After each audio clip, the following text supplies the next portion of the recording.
I used to be terrified of public speaking, and now we run events with over 50 people. Through the process of overcoming the fear of public speaking, I realized that it is the best vehicle for self-development, because within the fear of public speaking is the fear of judgment, fear of criticism, fear of failure, and fear of rejection. So if you can overcome the fear of public speaking, that naturally then just wipes out all of these other fears. So within this video, I have added in a 2-part module within our free version 2.0 school community that helps you uncover why you fear public speaking and gives you a step-by-step process to how you can overcome it.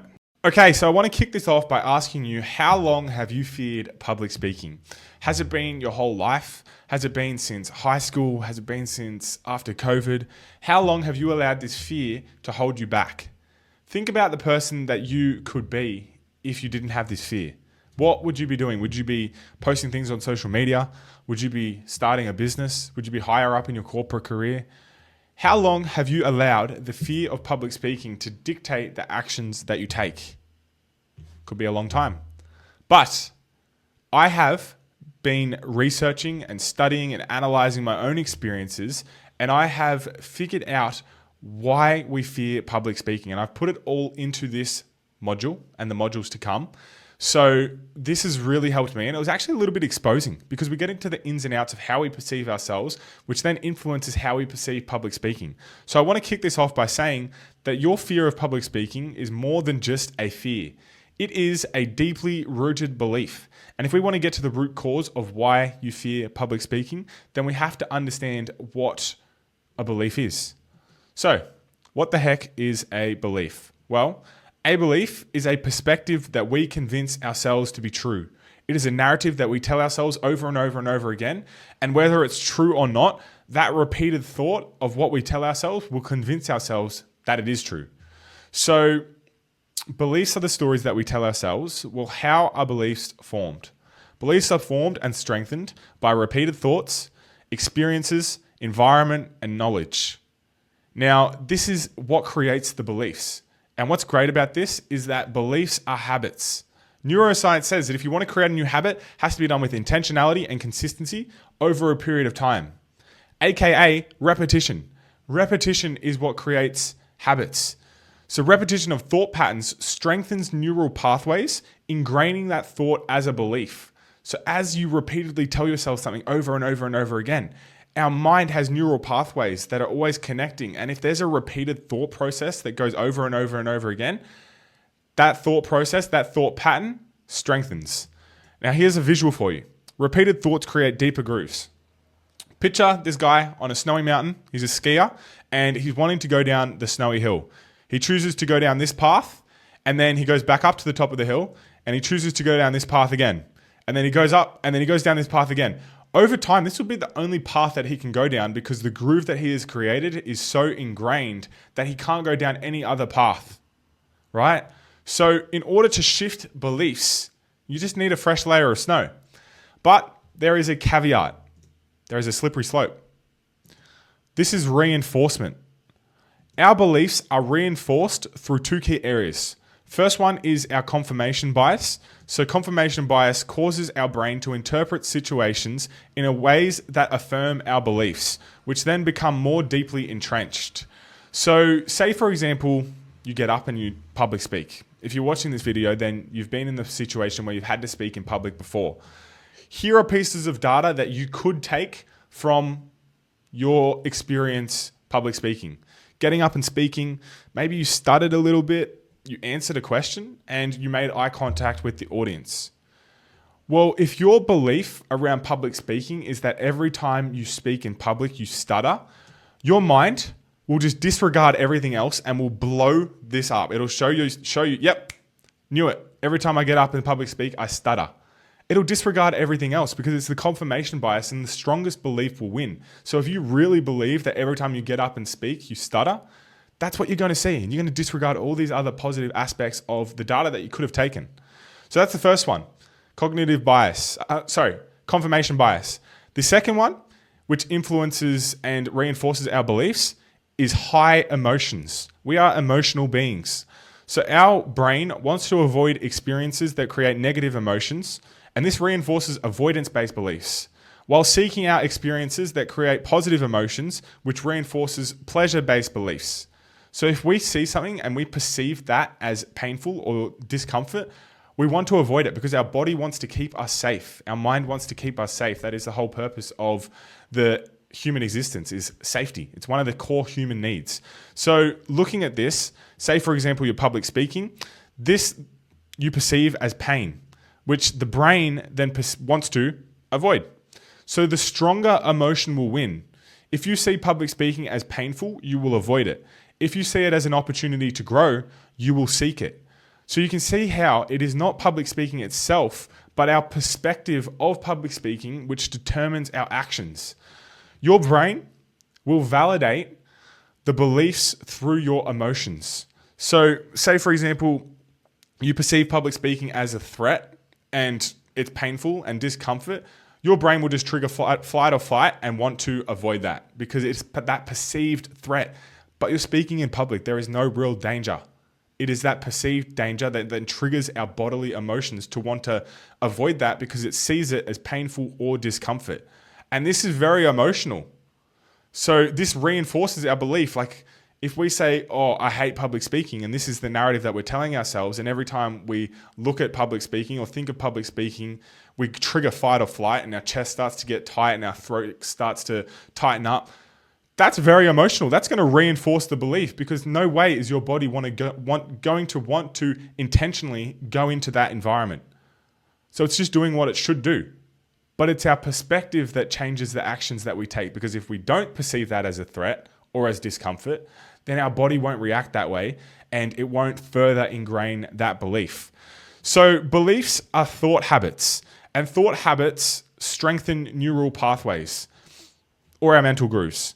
So our experiences that we face validate our beliefs by slotting into the grooves. So we experience all these different things and our mind will naturally just look for the things that we believe and slot them into this groove because it's easy and because the neural pathways are stronger. So it's much easier to slot into a groove that's deeper than a shallow groove. So your mind will just look for ways to validate your experiences. Now, we are made up of a collection of beliefs. We're very nuanced. You could say that you love personal development, but then you hate public speaking. Whereas public speaking is where you personally develop. So we're very nuanced. We don't just have one belief. We're made up of these collection of beliefs. And this collection of beliefs creates our identity. And our identity determines our actions and behaviors. So if your beliefs about public speaking are negative, you will act in accordance with that belief. There is no way that you can't not. You are going to, because we don't act out of the way that we perceive ourselves. We always act in accordance with the way that we perceive ourselves. So if you perceive yourself as someone who can't public speak or is fearful of public speaking, that is how you will act. And the body will follow that as well. Because the mind will see public speaking as something that is scary and painful. So wrapping this up, before we go into the next module, make note of your beliefs because the stories that you tell yourself and that you are convincing to be true, even though they might not be true, are what is affecting the actions that you take. So if your stories are every time I speak in public, I go blank, I hate public speaking, I am not confident enough to speak in front of people, these are the stories that you're telling yourself and your mind will think that they're true. None of these are true. They're not true. They're only true if you believe them to be true. And the way that you create beliefs is through the stimulus that we talked about before. Repeated thoughts, environment, experiences, and knowledge. So take note of these. This is really, really key. You have to know what it is you're telling yourself and the stories that you're telling yourself about public speaking because this could be holding you back. So write these down, all your limiting beliefs, the stories that you tell yourself. And in the next module, what we will do is go through and I've got some systems that we can put in place to shift our beliefs and intentionally strengthen neural pathways in the direction that serves us. Okay, so now we understand that beliefs are the anchor that is holding you back from your potential with public speaking. Let's put some systems in place in order to shift them sustainably. So just recapping, we understand that beliefs are habits, and habits are formed through intentionality, consistency, and over a period of time. Beliefs can be shifted through experience. Now, there's two types of experiences that we can leverage in order to shift these beliefs permanently. First one is our physical experience. Second is our mental experiences. So in our physical experience, within version 2.0, we have the in-person workshops and the online workshops. These workshops give you evidence. They give you evidence so that you can become the person who you say you are, or the person that you see in your mind's eye. Your version 2.0. So physical experience gives you evidence that reinforces your beliefs. So through the repetition of physical experiences, over time, you will have the evidence. Now, when you are public speaking, your brain will find evidence to prove that your beliefs are true. And your brain wants to keep you safe. Your brain wants to keep you safe. Anything that creates pain or discomfort, it will want to avoid. And your brain will trigger pain and reinforce why you shouldn't do it. So the way that you overcome this is through gradual exposure. Now, say for example, you have the belief that you are incapable of swimming. And you go down to the pool, you hop in the pool, and you don't like it, but you get in the pool, you keep going, and you realize that you can tread water. Then you go down to the pool again, and you realize that you can actually keep afloat for a fair period of time now. And then you realize that you can actually start swimming. Through that gradual exposure of you not being capable of swimming, to then seeing yourself and gathering the evidence that you can actually swim, you change the belief and your identity shifts from being not capable of swimming to being a swimmer. So this is the exact same with the public speaking workshops and practicing public speaking. The repetitions of public speaking forms familiarity. So you become familiar with public speaking. This familiarity forms the belief that you are capable. This then leads to confidence. So capability leads to confidence. If you are competent and capable, this naturally then just leads to confidence because you can just fine tune. There's nothing really holding you back. You understand you can do it. Now it's just putting the reps in to build on top of that. So we can leverage physical experience through putting in the repetitions to be able to gather evidence and shift our beliefs. But this is the issue with a lot of people with public speaking is they don't have the space to put in the repetitions. And that's what version 2.0 is here for. It's to help you develop your mental fitness by putting in the reps. So that's the physical experience that we can leverage. Then we also have the mental experience. And mental experiences accelerate belief changes. Because the mental experiences can manufacture evidence or draw meaning from events that reinforces your desired beliefs. So you can create up an experience through your mind's eye. That's so powerful. And you can reinforce your beliefs and become the person that you want to become through creating these mental imagery and reinforcing the thought processes that you can speak in public. And with having the physical evidence, that then combined with the mental evidence and the mental experience, you can now draw from those physical experiences. Say, for example, you fear public speaking and you feel like you can't get up and make eye contact. Well, if you get up on stage and you're put on the spot and you answer a question and you make eye contact with one person, just one person, you can use that as evidence and expand it and say, I can make eye contact. And then just visualize that over and over and over again. And I am a person who can speak confidently in public settings and make eye contact with everyone. And you can manufacture these mental experiences. So eliminating your limiting beliefs. The beliefs are stories that we have repeatedly told ourselves, which have strengthened our mental thought habits. If we can mentally construct a story and reinforce that over and over and over again, that then naturally creates a belief because beliefs are habits and you can form the habits through repetition. So we have an activity here to wrap this section up. And I want you guys to get out a pen and paper and draw a line down the middle. Then on the left, write out all your limiting beliefs about public speaking. This is key. Write them all out. So we'll use the examples that we used before. Every time I'm speaking in public, I go blank. I hate public speaking and I'm not confident enough to speak in front of people. Now, on the other side, invert those statements, invert those limiting beliefs and add a reason to why that statement is true. So here's what I mean by that. Here are your empowering belief statements. Every time I'm speaking in public, my thoughts flow effortlessly. I know this is true because I can speak to one, I can speak to many.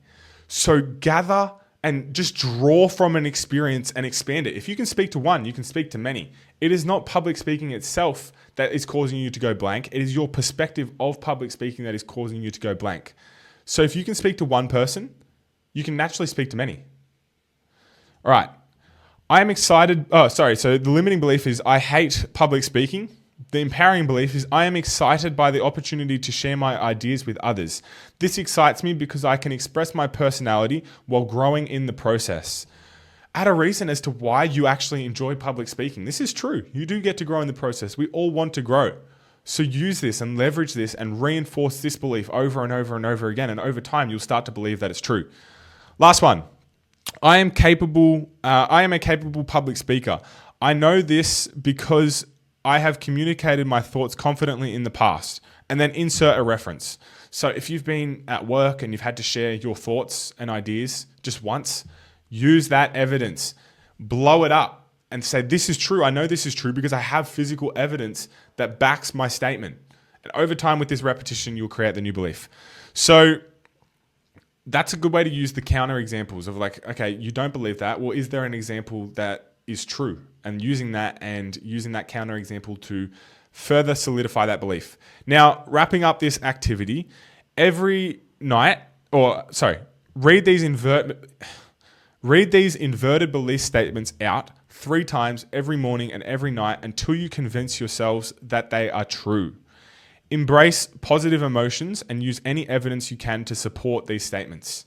You got to do it over and over and over again, consistently, persistently, over and over and over. I'm still doing this. I still have limiting beliefs around public speaking, and it's because I've had limiting beliefs that have been deeply ingrained for so long. So I'm still focusing on getting rid of them. Persistence is key. Stay persistent with impressing your mind with these intentional belief statements until your confirmation bias finds reasons to support that the intended beliefs you are visualizing are true. So we talked about in the first module, the confirmation bias, it was finding reasons as to why you believe that you can't public speak. Flood your mind with positive statements around how you can public speak. And over time, through the mental repetitions and the mental experiences, your mind will start to believe that that is true and find evidence for you to back your claim. So shifting beliefs. By combining these mental statements with physical experience, your brain will gather evidence to develop and strengthen mental pathways that turn your intentionally repeated thoughts into subconscious beliefs that guide your actions and behaviors, turning you into a high-performing public speaker. So that was so much fun to do all of that research and understand that beliefs are the root cause of public speaking and not just our fears. It's the stories that we tell ourselves over and over and over again. Use this and take what you want from it. Maybe it sparked an idea in a different direction. Double down on that. But yeah, this is something that I'm working on at the moment, and it has moved the needle forward massively. So put in the reps, show up to the events, show up mentally to the events, and you'll become a high-performing public speaker in no time. If you got value from that 2-part module, that is just a small piece of what we offer within the version 2.0 community. This is a community designed for entrepreneurs and creatives to remove limiting beliefs, eliminate distraction, and take consistent action in the direction of their goals. We have a free school community as an aspect of this, where we have public speaking workshops as the vehicle to accelerate your growth. So if you are wanting to become your version 2.0 and see consistent action in the direction of your goals, click the link below.